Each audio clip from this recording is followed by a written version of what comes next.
are the cornerstones of trust? Being reliable. Do Mm. you care? No one cares how much you know until they know that you care. Their Mhm. capacity to take on risk hasn't really changed, but their willingness to take on risk has changed. No amount of money can help shift that mentality. Getting organized actually creates a lot of simplicity. It seems like it creates work, but it actually doesn't. If you know your values, decision making is easy. Make sure that you kind of know who you are and what you want to do, and what those values are so Mm. that they can help drive you in the right direction. Welcome to the Differentiation podcast. My name is Michèle Sorgaroli and I'm your host. And today we're being joined by our very special guest, Danielle Slavin. Now, for over 20 years, Danielle has been helping families make sense of wealth and life. Her work as a CFA and portfolio manager is grounded in financial science. And one of the things I love about her is she genuinely blends that beautifully with her curiosity about people. She's a passionate advocate who stewards legacies and creates beautiful connections and keeps things real.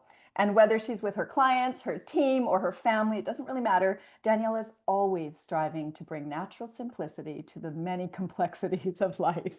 Danielle, thank you so much for joining us today. I'm delighted to have you here with us. Thanks, Michelle. Thanks for having me. Yeah, this is fun. All righty, so let's get into the good stuff.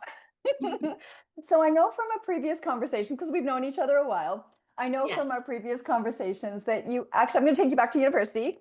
And I know that you started studying engineering and somehow pivoted into finance. I want to hear a little bit about first, what attracted you to engineering in the first place, and what happened that caused the pivot over to finance?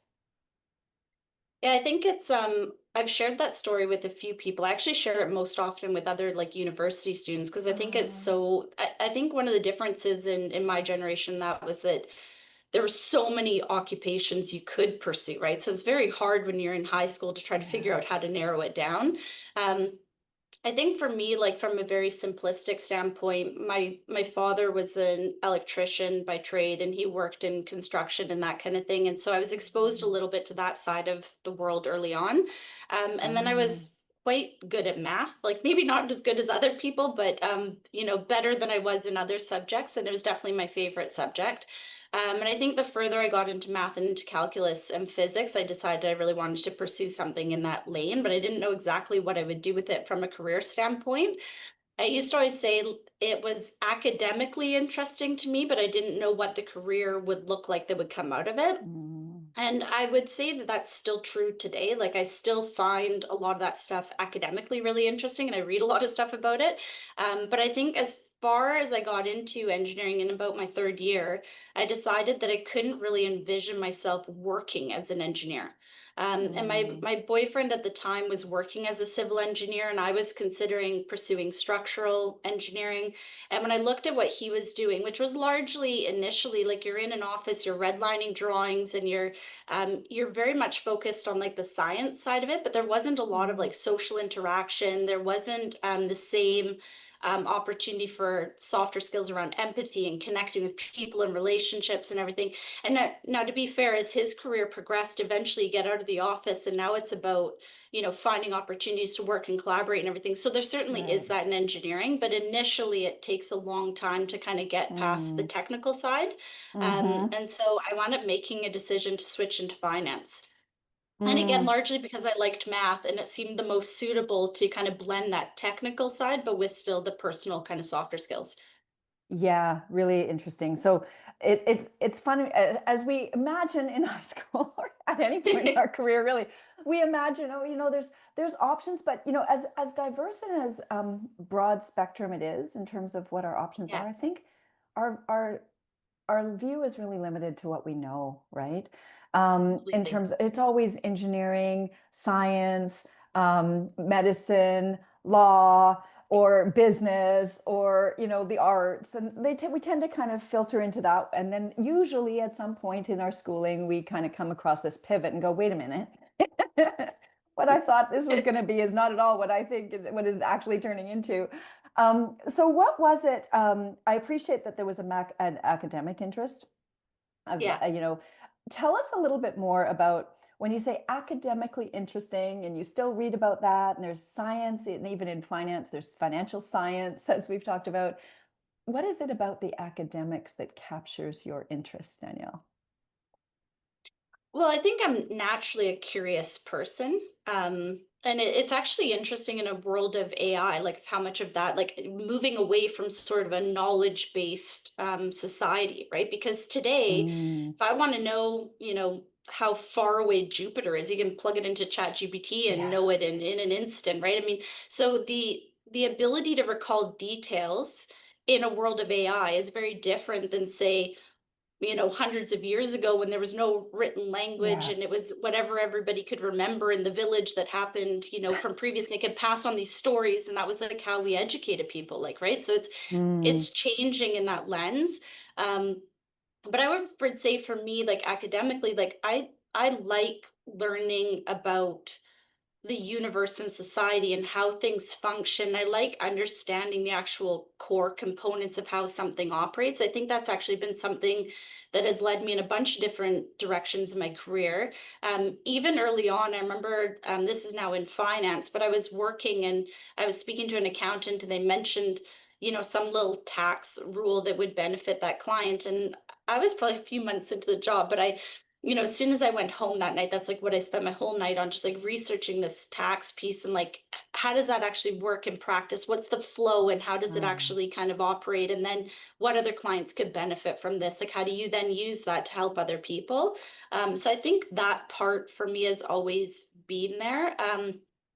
In terms of like the engineering and finance, the part that probably overlaps between the two, is I think I've always had a mind where I could kind of picture like the structure of things. Like I think that's hmm. something that no matter what, if we're talking about the flow of how trades will work or how money will move in and out of two accounts or how a tax rule works where you have to capture the exact order of flow of money in order to kind of show how this was supposed to work. I think those kinds of things, my mind gravitate towards, and I think I'm able to kind of capture those details nicely. Um, and there's an element of problem solving in engineering, the same way that there is in finance as well, which I Okay. love, the problem solving Ooh, component of it. yeah, you Yeah, I could tell. definitely, yeah, yeah, I It's love, like, ooh. yeah. Now I will say to my caveat of like the engineering, and again, my boyfriend at the time was way better at physics than I was. I always was probably better at math. Um, but the further you get into engineering, the more that they take the math away, right? And now you really have to have a really good Uh, grasp of these principles in physics to understand more complex kind of theoretical questions.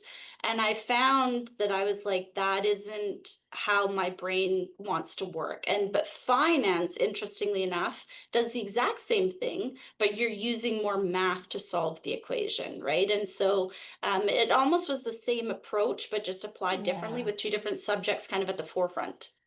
that's really interesting.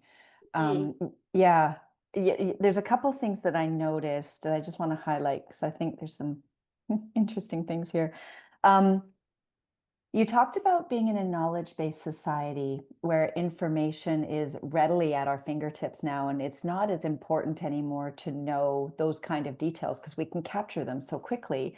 But you talked about then going into the functions of the core components about how something operates.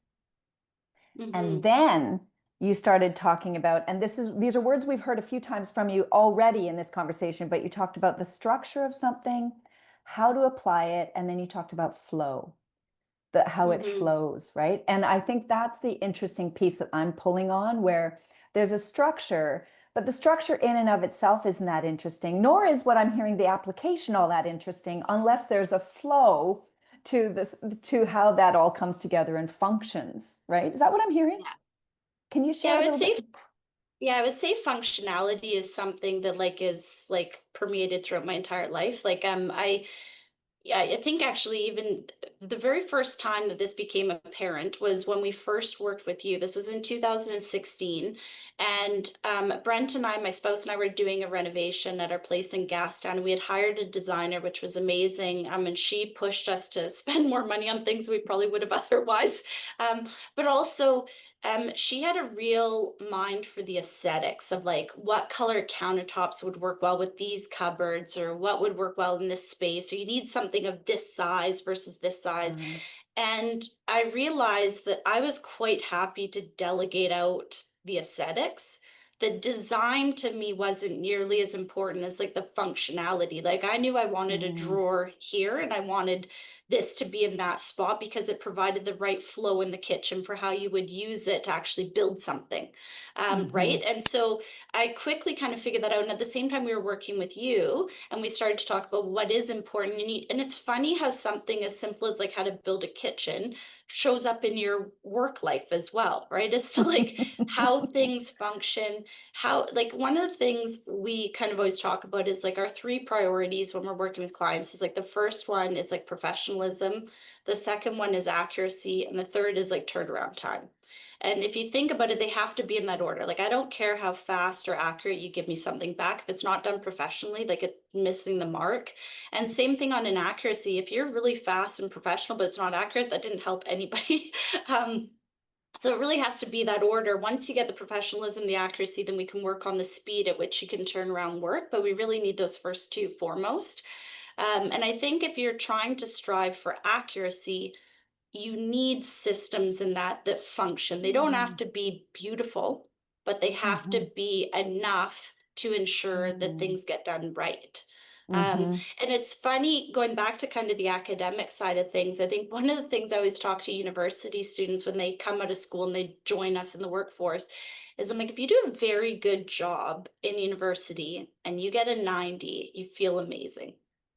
And you come to the yeah, workforce and you give me something to give back to a client that is 90% right, it's completely wrong. And it's a right. hard mental shift, but I think in finance, it has to be perfect. The numbers and the function, the design of the colors that you use to present in an Excel sheet or what you do on a PowerPoint. Yes, you're trying to be good about those pieces, but they're largely kind of marketing or kind of look and Mhm. feel type of stuff. And for me, it's like I want to know that the actual core work, the integrity of it is there first and foremost. The Yeah, integrity of it is there. Mm, yeah, interesting. Yeah.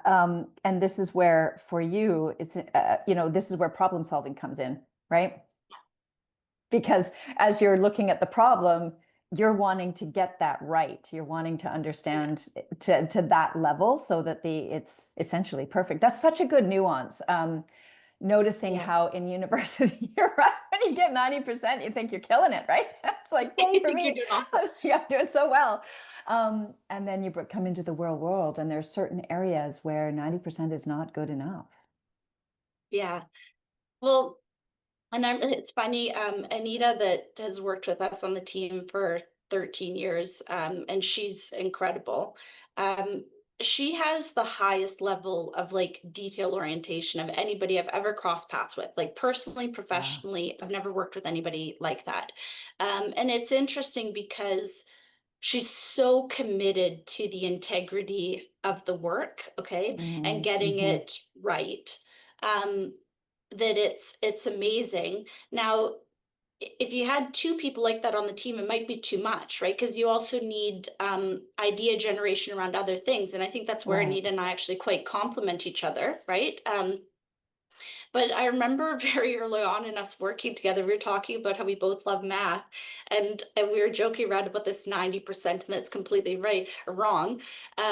On my like math 12 provincial, I think I got 97% on my math 12 provincial, and Anita looks at me and she goes, I got 100. And I was like, yeah, I'm not surprised.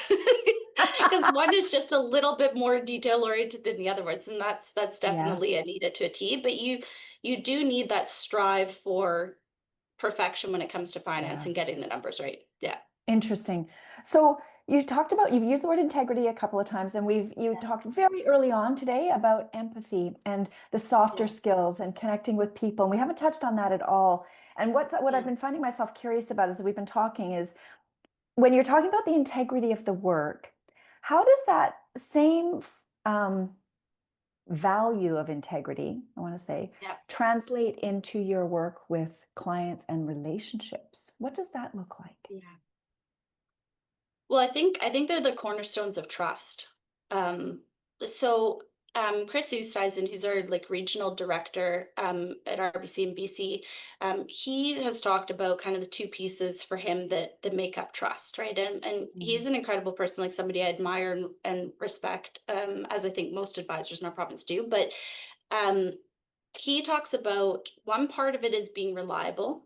So that's that integrity piece. Like, do what you say that you were going to do and do it correct, right? So showing up and actually doing the work that you say that you're going to do.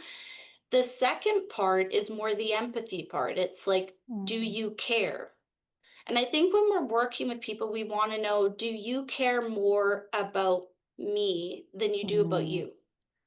Yeah. And I have a quote on our website that my mom used to say to me like all the time when I was a kid, where she used to quote like Eleanor Roosevelt, and it's like, no one cares how much you know until they know that you care. And Hmm. I think that's really true. And so that I would say is something that's more natural to me. Like I think my own kind of love language of how I like to show up for friends and family and clients and all that is like through like acts of service. It's just I want to show up and take on the work and help them out. And Mm. I've always been a doer in that sense. But I think you need those two pieces to really build trust, and reciprocal trust with a client as well. Um, Hmm. is Hmm. like showing up, having integrity, being reliable, doing the things you say that you're going to do, and also caring about them and the outcome for them more than you do yourself. And if you take that approach Hmm. consistently over 20 years, you Yeah. wind up with a whole bunch of people that know that you're going to do and say the things you say that you're going to do. And you have their Yeah. best interests at heart. Exactly. And I know we've talked about this in previous conversations as well. One of the things that you're bringing up here is what I call the four questions. Um, and you're talking about the integrity of how much you care and how that shows up. And when I think about the four questions about what a client is looking for, the first thing they want to Yeah. know is, can you do it, right? Do you actually have the competency to do this? And Yeah. so there we have the onus is on us to prove that in one form or another. But then we get into the second question is, okay, well, can you do it for me in the way that you promise? Right? Yeah. Will you actually deliver as promised? So that's a different question, right? That's more about the reliability piece and understanding my problem. Then the third question is, how easy is this going to be? Is it going to be a hassle? Are we going to bump heads? Are you going to be available? Is it going to be quick? Like, how is this going to feel? And then Hmm. fourthly is like, why do you care about my situation? Like, show me that you actually care, and this isn't really just about the bottom line on your on your spreadsheet, right? That I'm adding Yeah. business. I'm just putting a number on your spreadsheet so you meet your quota for this month, kind of thing, right? So those are the four questions that certainly we use as a guide to think about what does the integrity or the value of a relationship look like, which you're touching on here. So I appreciate that because it just gives that structure. The area that I want to kind of go back to, I know your mom's been a big part of your life and she was Yeah. involved in financial services at some level as well, right? So I'm Yeah, curious. she worked in banking for 41 years, yeah. Oh, And she's okay. executive. Yeah. Yeah. So no, when did this like where does the empathy come from, Danielle? Did it start with you as a little girl, and when did you start to become more aware of this and start to hone it further? Yeah.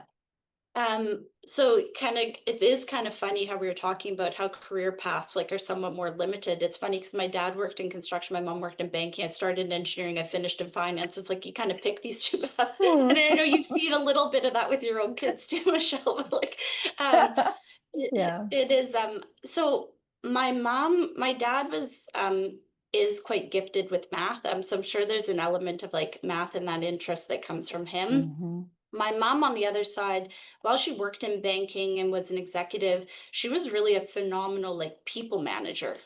So Mm. she really came into Mm. banking more from like a coach kind of perspective. And I would say one of the gifts that she has, um, and she's given a lot to me over the years, is like an ability to give feedback in a way that doesn't create defense, but actually like propels growth for the recipient and actually kind of coaches them in a very delicate way to kind of see them achieve their Mm. potential. Whereas giving and receiving feedback is a gift. It is on both Hmm. sides of it. And I would say my mom is very good at that. Mm, And so I got a lot of that like coaching and that from her, but I also heard a lot when she would sit around the kitchen table when I was a kid and talk about the successes for her, they weren't really numeric.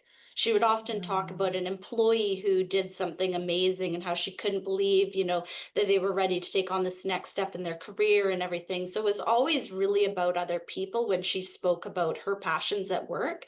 That are some of the civil service things that she did. But I would say mm. that everything that she talked about being proud of at work was not about things that she had achieved. They weren't sales targets she received or anything like that. So that kind of came through kind of loud and clear for her. I think the other thing we touched on this before, and I know you already know this, Michelle, but I lost my hearing when I was in my second year of university, and that was like a huge shift, right? But it did Yeah. create. I've told you this before, but I always say that was the best worst thing that ever happened to me because it did create a lens of empathy. Like going through Mm, something challenging, and we all have things in our past we've gone through where you've had to develop some resilience and some skills you didn't have before you experienced that yeah. that event. But for me, it gave me a really different window into how isolating it can be for people to go through those things. And I think it did kind of open up myself to greater empathy, especially as a young person, because I was 20 years old when it happened. Right. So I was young enough that, like, you're still a bit about yourself at that age, right? You're just kind of coming through the teenage years. You're now a young adult. You Yeah. think you know everything, and you're kind of largely focused on you. And that event, like, changed everything in my life, kind of that happened after it. So it was a really good thing that happened to me in the sense of like the skills and the resilience and that I developed from it. Yeah, I would imagine, especially I'm just going back to being 20 years old and thinking it's a time and having kids that are roughly that age. So I'm fairly close to it still. Um, I'm just thinking at that age, it's when your social network is literally exploding. Yeah. Much more like your world goes from high school, which has grown from elementary school, but it's still relatively contained. And then you go to university and it's an explosive experience, or even into the workforce, really, because you're moving past the bubble of your teenage years. And I would think that an experience where you're losing an ability to connect with people because of the hearing Yeah. loss at a time when your social network is such a prevalent part of your learning and growth, I would imagine the impact on that would have been remarkable, actually. Yeah, it was. And it's also a time where you don't necessarily want to stand out for the Well wrong said. reason. If that makes sense. Like you're still Hmm. in that, like, I want to fit in. Yeah. And your work's all on differentiation, but there's not that Yeah. many kind of 19, 20-year-olds that want to be totally different. Yeah. Right? It kind of that happens kind of later on. So like I can remember even at that time going to a friend's house and like watching a movie and no one wanted captions on. I sat through this whole movie not being able to hear it just because you just want to fit in. Right. And Oh, I look at that now and I think I would be like, I'm not sitting here for 2 hours getting nothing from this. If they don't want captions on, I will go and do something else. Right. right. So that would be my perspective today. But at that time, I Yeah. still didn't want everyone to know, and to be so well aware of like what was happening for me because it was still in like the early part of it. But Hmm. again, I would say now when I'm out and I see things like that where someone is being excluded from it in that way, I feel like I'm in a much better position to stand up and kind of say, hey, let's do this differently. That's not very inclusive for so and so. And Yeah. I wouldn't have learned that without being the other at one point. You kind of have to go Hmm. through that to really see it, or at least I did. Oh, yeah, I think that's really true. I mean, you don't have to go through anything in order to have some sense of what it might be like, but to have the deeper level of empathy, understanding, and the impact of that, it can't be imagined. It's something we have to Yes. experience, right?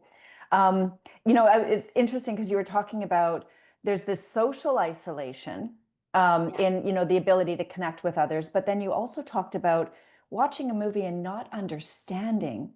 So that's more in that contextual moment, having a Yeah. deep understanding of what's going on, which for an active problem solver who's got a very active brain and is trying to understand, I would imagine that amplified that for you as well. Is that what I'm hearing? Yeah. Yeah, it was definitely, I mean, it was challenging in a whole bunch of different ways. I mean, it happened really rapidly. So I was basically diagnosed in December, and in between kind of January to March, I lost over half my hearing in both ears, but was like at full speech. So like I couldn't converse in like a regular conversation. And I was away at university in Montreal, and my family and my medical stuff is all set up in BC. And I know I've had other clients that have gone through this too, where their kids are in university out of province. They have something medically going on. It's not that easy to get it kind of dealt with Right. interprovincially. So I couldn't get hearing aids until I came back in May. And I Oh my couldn't really get gosh. on a wait list for surgery until then. And so there was kind of all these things kind of happening.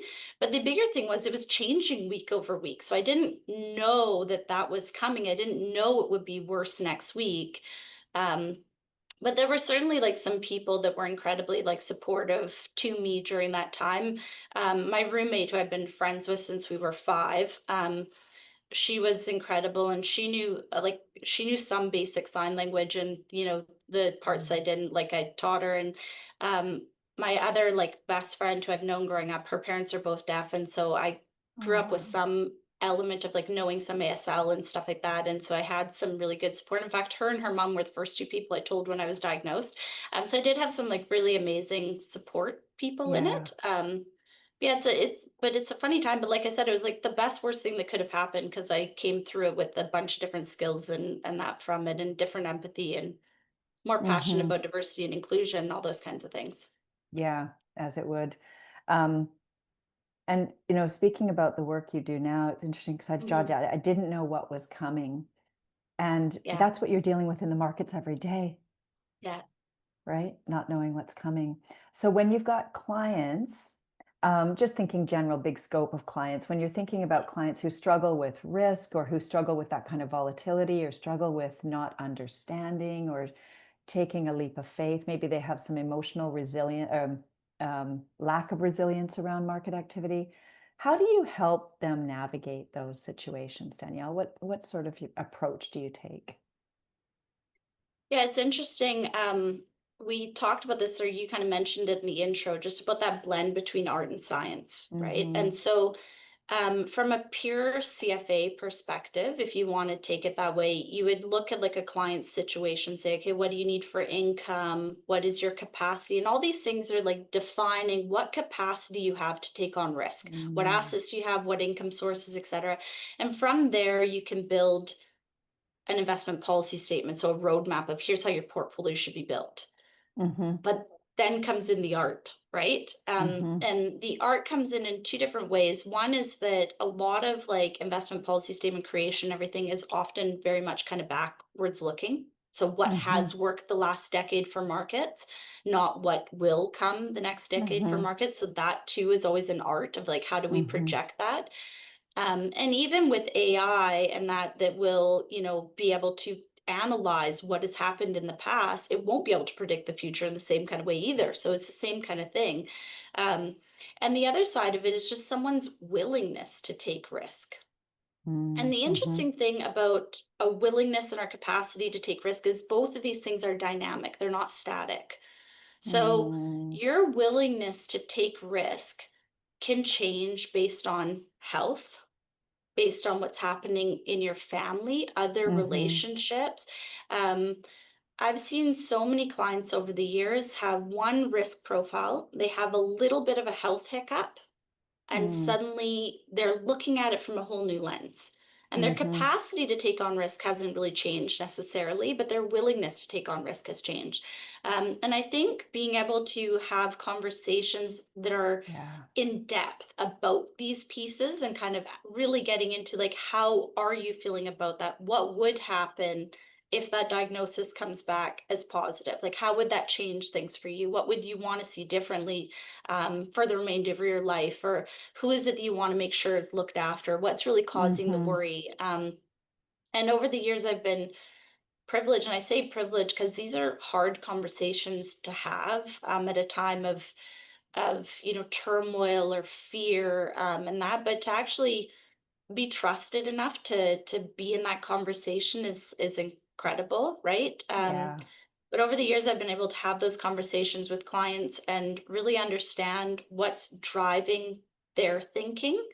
And that's often where finance 101 kind of falls apart. Like the investment policy statement and what you would have put in tactically based on their capacity may not work for where they are mentally. Yeah. And sometimes you Hmm. have to coach them to kind of move beyond where they're thinking if that's going to lead to problems, but other times it's about meeting them where they're at and making adjustments that may not make the most financial sense, but the impact financial is also quite minimal, so it's not going to derail their plan by them doing this, but it provides them with that comfort. Yeah, exactly right. So, talking nuancing clever, like I love how you did that. You nuance capacity and willingness, Yeah, which they're often used or similarly uh, um, like experienced. interchangeable, like Interchangeable. yeah, Yeah, but they're so different. Having the they're so capacity different. doesn't, right? They're so different. And the thing that, you talked about the dynamic nature and things are not static and whatnot. And as I was thinking about all of this, I was imagining your sense of understanding for what that looks like, having been through what you went through when you were 20. Yeah, Understand, when you don't know what's coming forward and it's changing all the time, and you had maybe certain capacity that may have actually not changed, but your willingness changed, or vice versa. Maybe your willingness was still there, but your capacity was less. And then as that changed and you developed a different relationship with your hearing, if you will, and how that impacted relationships going forward, I can only imagine as you're advising, I would imagine that this pops back for you, the sense of that experience. oh, absolutely. Absolutely. I mean, it shows up. I would say the other way that kind of experience also kind of impacts it is I think I've also seen a lot of clients that are quite risk tolerant when they're in the accumulation phase Mm-hmm. and suddenly quite different in the decumulation phase. Mm-hmm. And I know there's certain theories out there. It's like we all kind of split into like savers and spenders, and I don't know that I subscribe to that. I think there's a lot of people that can save really well and spend really well. I try to strike that balance, of trying to save really well for the future, but still enjoying time with my family and everything now. Um, but for people that are really hardwired on saving, spending Mm-hmm. can be hard. And Mm-hmm. no amount of money can help shift that mentality sometimes. It's actually challenging for people to spend what they've saved for. And vice versa, there's Mm-hmm. also other people sometimes that really have a hard time adjusting spending, right? And so Mm-hmm. if they wind up having to be retired earlier, they have anything that kind of disrupts the plan, adjusting their own spending can be quite challenging, whereas other people find that quite easy. And that's where like each individual person is so different, and what makes the job so easy and the problem solving so complicated is you have to solve it to each family and to each individual. What Mm-hmm. works for you won't work for me. What works for me Right. might not work for my spouse, Yeah. right? It's so Yeah. um, it is a pretty personalized approach to building an investment policy statement. Yeah, it's amazing. So I'm just hearing again from you, there's the Yeah. structure, the application, and the flow. Right. As we were Yeah. talking about earlier, there it is again. Yes, you might have a certain structure, but the application or the function of that as the person, and how does that flow for you? How does that feel? Sort of, I'm playing with it as we're talking about it now. Where this is taking me, because I know you feel very strongly about simplicity and Yeah. complexity. Life is full of complexity, as is your work in and of itself. Where did this desire for simplicity come from in, getting rid of this or dealing with complexity? You've talked about resilience. You've talked about things that you've learned. I'm curious about the theme of simplicity. Can you talk to us a little bit about that? Yeah, it's funny, like I don't know that I have like one event or something that I can kind of lean on and say, okay, that's Mm, exactly where it would come from. But I will say that and that when I was a kid and a teenager and that, I wouldn't say that I was the most organized person. So I was pretty analytical. And if you looked at Mm. anything that I did, I was pretty detail oriented and analytical in that sense. But like I would miss, returning notifications for hamburger day and all those kinds of things. Like I wasn't like super organized. And when I went away to university, my first year university, um, I was living in Montreal. I wasn't living with my parents. I was in an apartment. I was paying bills by check, and my parents put Yeah. me on like an allowance, and I was working a little bit and kind of earning my own cash, and I was playing varsity soccer, and I missed a midterm. Like I didn't go to a midterm. I know. Mhm. And it's kind of wild actually. But I missed it. It turned out I was actually on a bus to Sherbrooke for varsity and I had a game. And so in the end, the professor wound up adding my midterm score to my final because I was away for this game. But the main thing is like I didn't realize I'd missed a midterm until like several days afterwards. And I remember that sinking feeling of Oh my like, gosh. wow, like you're not in high school anymore. Like there's no multiple points Mm. of reminders. My parents were always fairly hands off and that stuff. So it's not like my parents were like, micromanaging me and suddenly I had everything open. They weren't like that. But I think in high school, there are more reminders. And Mhm. in a work environment, there's very little reminders. Like you Yeah. have to deliver things on these deadlines. And Mhm. that first semester, I missed a midterm. I missed a flight home. I mean, it was kind of like everything you can kind of see in a first year university student. I love it. And and all of those things kind of came together where I was like, I'm going to change this. And Mm. to change it, I'm going to get organized. And getting organized actually creates a lot of simplicity. It seems like it creates work, but it actually doesn't. It like cuts out all the clutter. It allows you to feel like your life is more manageable. You're not waking up in the middle of the night trying to remember 25 different things. Um, and so I would say that now I really like strive to keep on top of like my personal and professional to-do list. Yeah. As best as I can to kind of keep stuff moving forward because it just helps create some brain space to be able to think and work Mhm. on like other more creative things you want to spend your time on, but you still have to deal with like the deadlines and all the other stuff. Yeah. Yeah. It's Yeah. fascinating, isn't it? That it's simplicity really does come from just being on top of it. Yeah. And to a certain extent, there's a lot of that where complexity often comes from being behind the eight ball or being a little bit, um, you know, in the moment, dynamic in the Yes. moment. It can create a lot of complexity that's unnecessary. So I love how you're framing that. So Yeah. the one area I also want to touch on, because you touched on it earlier, I want to grab and bring that back. You talked about differentiation and isolation. So, when you're in your 20s, you do not want to stand out. You do not want to experience isolation. And as we get older, as you alluded to, it gets a little more comfortable. So I'm curious Yeah. about, or maybe not, but maybe more willing. So I'm curious about with differentiation and standing out, what is your relationship with standing out, being different, doing things your way, if you will, as compared with when you were in your 20s? What is your relationship today? Yeah. I think naturally like I want to be liked. And I think that's a common feeling for Mm. most Yeah. people. And it's a Mhm. really hard one to accept over time is that you won't be liked by everybody. And it's certainly something that I have struggled with and I'm much more comfortable with it now. Um, I actually think that doing the blueprint with you made a big difference in that respect. And I'll tell you why, because in that, and you write down kind of all the different strategies and philosophies and everything that you have, we wrote down that we'll invest in appreciative and respectful relationships. And Mm. of course, the converse of that is like I will divest from non-appreciative, not respectful relationships.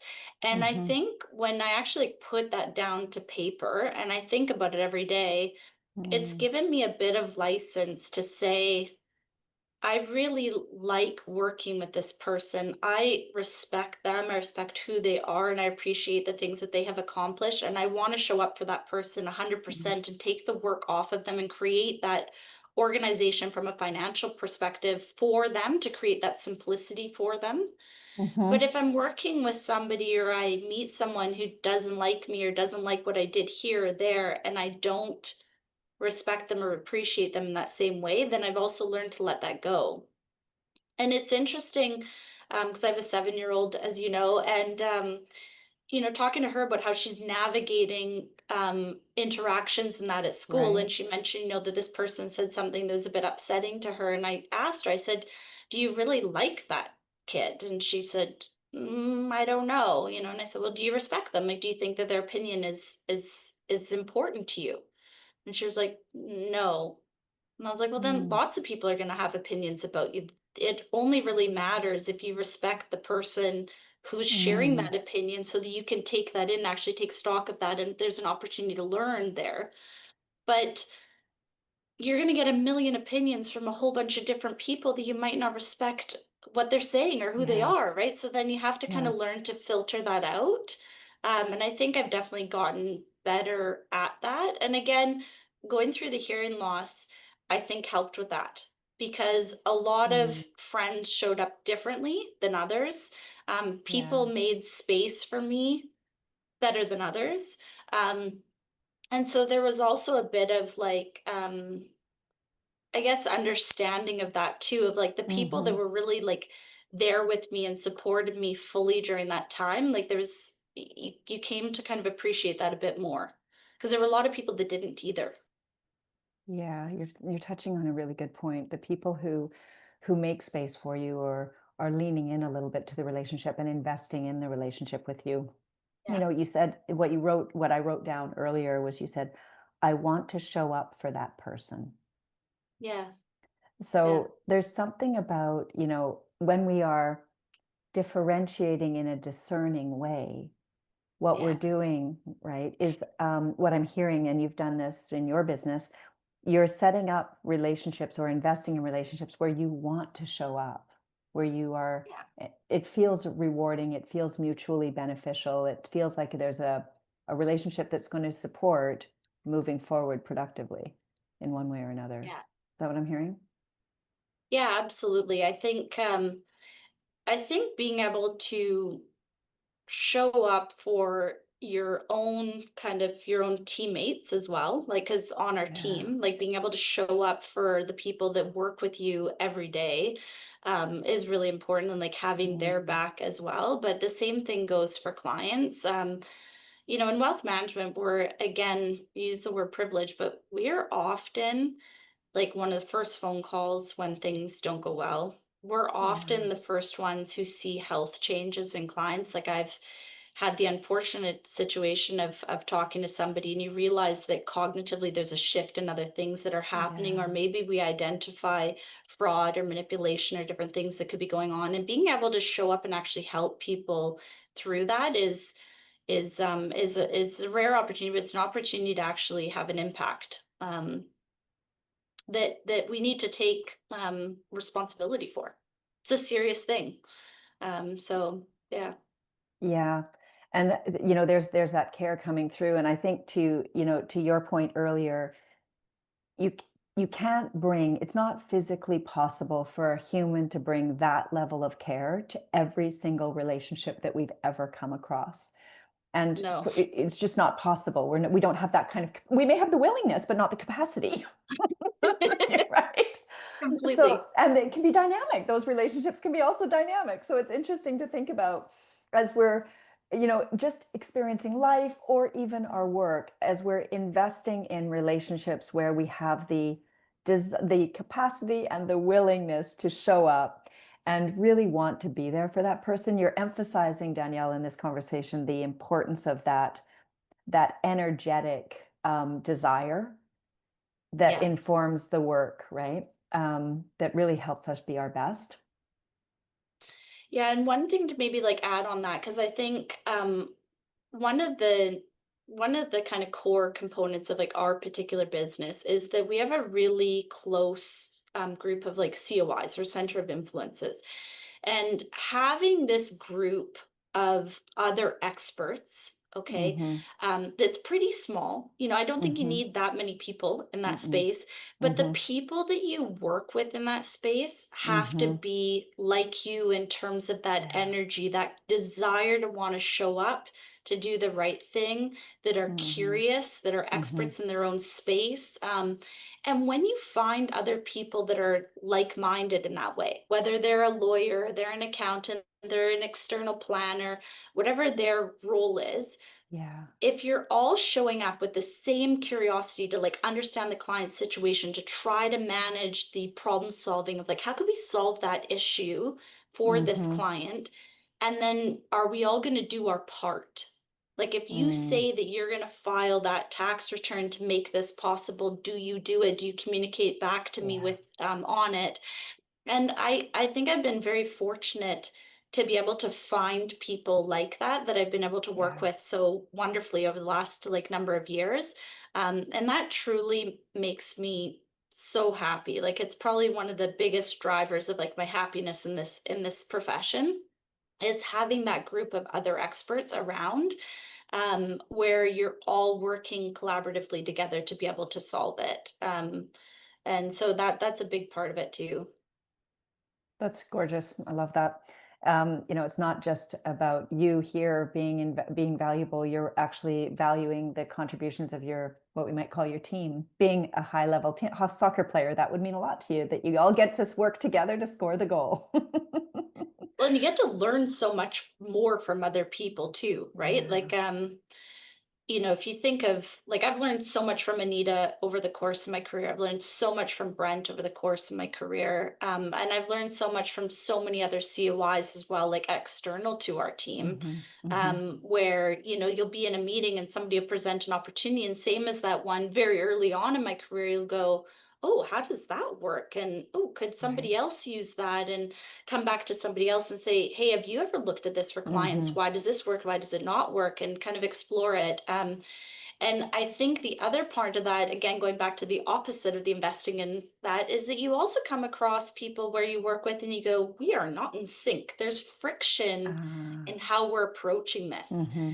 And Hmm. I've more quickly figured out now is of just divesting from it, just saying, okay, I'm not going to put my energy and effort into building this further because there is some friction point in how we're both approaching this where I have other options. Right. Yeah. When we were talking about even the four questions earlier, they might be very competent and capable.